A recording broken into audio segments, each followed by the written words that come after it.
Welcome student in Arya chemistry target 10th class chemistry में आज हम करने जा रहे हैं next displacement reaction. Displacement means more reactive element displace lesser reactive. और रिएक्शन क्या कहेंगे? Reaction in which more reactive element displace lesser reactive element from its compounds is known as single displacement reaction or a simple displacement reaction। देखो अगर example लें हम iron nails डाल देते हैं ब्लू विट्रोल सॉल्यूशन में, that means copper sulphate solution में। After 4 और 5 आवर्स हम क्या देखते हैं कि blue colour solution change into light green colour solution. That means iron is more reactive than copper, so is displace copper from copper sulphate and from iron sulphate. इसी तरह से अगला एग्जाम्पल है अगर हम lead placed in cupric chloride solution then we obtain lead chloride and copper metal. और सबसे अच्छा एग्जाम्पल एक और देखते हैं अगर हम जिंक ग्रेन्यूल्स डाल देते हैं in dilute sulphuric acid then we obtain a bubbles of hydrogen gas are evolves. That means zinc displace the hydrogen from H2SO4 and form zinc sulfate and hydrogen gas is evolves। इसी तरह से example है अगर aluminium placed in ferric oxide यानी Fe2O3 then we obtain Fe plus Al2O3। That reaction use in metallurgy for extraction of iron. Next one example लेते हैं if we placed copper in silver nitrate solution then we obtain cupric nitrate along with silver metal। If we place zinc granules in blue color solution copper sulfate then we obtain colorless zinc sulfate solution plus reddish brown deposition of copper।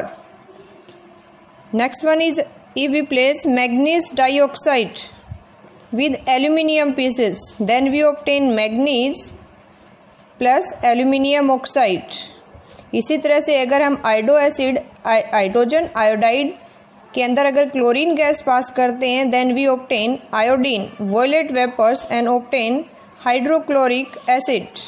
देखो इन सारी reactions में हमें क्या दिखाई दे रहा है कि more reactive element displace lesser reactive element from their compounds and that reactivity studies in reactivity series और we can say activity series. अब रिएक्टिविटी सीरीज या एक्टिविटी सीरीज क्या होती है? सीरीज का मीनिंग्स क्या होता है? Sequence, arrangement. और हम मेटल्स को पढ़ रहे हैं, रिएक्शन पढ़ रहे हैं, दैट मीन्स हम क्या कहेंगे? रिएक्टिविटी सीरीज क्या है? Arrangement of metals in decreasing order of their reactivities.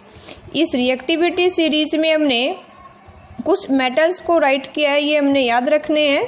जैसे most reactive metal placed top of the series and least or inert metal placed at the bottom and most reactive is potassium, then sodium, calcium, magnesium, aluminium, zinc, iron, lead और in between is hydrogen।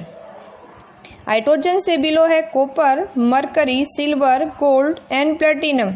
देखो reactivity series हमारी help करेगी to find which metal displace और which element displace which from their compounds. जो भी elements reactivity series में अबो placed है वो अपने से नीचे वाले को उस कंपाउंड में से डिस्प्लेस करेगा। रिएक्टिविटी सीरीज हमारी हेल्प करेगी कि गिवन एलिमेंट एसिड में से हाइड्रोजन को डिस्प्लेस कर पा रहा है कि नहीं कर पा रहा है। एक जनरल क्वेश्चन मिल जाता है कि हाइड्रोजन गैस इवोल्व होगी कि नहीं, तो हम रिएक्टिविटी सीरीज को देख के बता सकते हैं कि अगर कोई एलिमेंट हाइड्रोजन से अबो है then hydrogen gas is evolves from acid और अदरवाइज नॉट। कई बार क्वेश्चन पूछ लिया जाता है डायरेक्ट कि इनर्ट मेटल कौन से हैं, देन वी से platinum, gold and mercury. Okay, कुछ क्वेश्चन है आपके लिए जो आपने नोटबुक में सोल्व आउट करने हैं नोट्स के साथ। First one is why a copper vessel is preferred to store a acid over the zinc और iron. Second one can you store copper sulphate solution in a zinc container, why और why not.